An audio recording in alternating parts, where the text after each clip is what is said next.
Tahun berapa nih? 2022. Nah, tahun aja aneh lupa gimana kita mau berperkara nih, ya. Jadi ini saya dapat kuasa dari vihara, dari pengurus vihara. Vihara namanya Meta. Karena namanya ini adalah tempat ibadah. Tempat ibadah umat Buddha, vihara, ya kan? Betul. Kemudian tiba-tiba ada orang masuk merampok isinya. Ya, bahasa saya adalah merampok isinya dan kemudian mengambil barang-barangnya. 20 tahun tempat ibadah, tiba-tiba ada orang ngaku-ngaku sebagai pemilik tanahnya saja, kan begitu kan?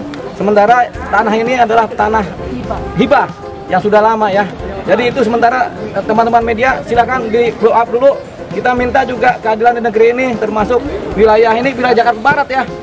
Kapolres Jakarta Barat tolong atensinya, kemudian Kapolsek Kebonjeruk ini, ya. Tolong sekarang atensinya supaya ini nanti tidak menjadi persoalan agama yang berlarut-larut.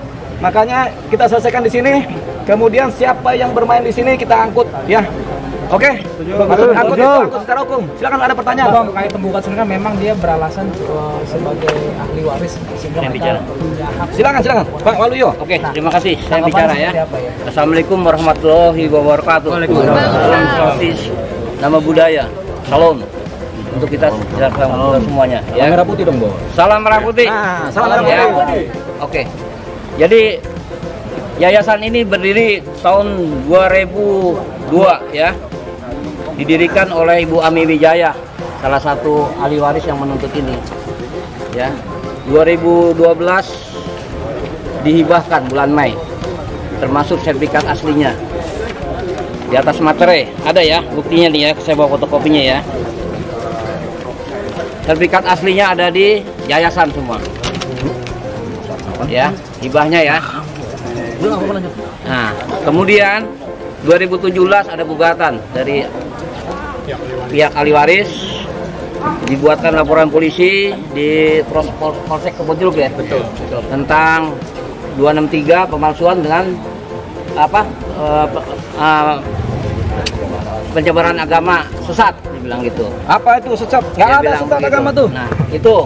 Nah, yang kemudian terjadi terakhir tanggal 22 September terjadi kekerasan, mengambil alih tanpa hak hukum, ya, tanpa hukum, ya, melalui proses hukum dengan cara merusak, memasuki pekarangan tanpa izin dan memaksa orang keluar dari rumah sehingga orang itu mengalami luka-luka. Nah, dengan itu dibuatlah oleh korban laporan polisi. Sampai dengan saat ini masih dalam proses lidik, wawancara, ya. Padahal ini jiwa, kaitan dengan jiwa. Tidak ada yang dilakukan pengamanan terhadap pelakunya. Pengamanan mengumpulkan barang bukti, alat-alat bukti yang ada di lingkungan, termasuk saksi keamanan belum ada yang diperiksa. Ya, hanya korban. Korban pun wawancara. Visum pun baru jadi kemarin. Saya mohon terutama kepada Polres Jakarta Barat, ya.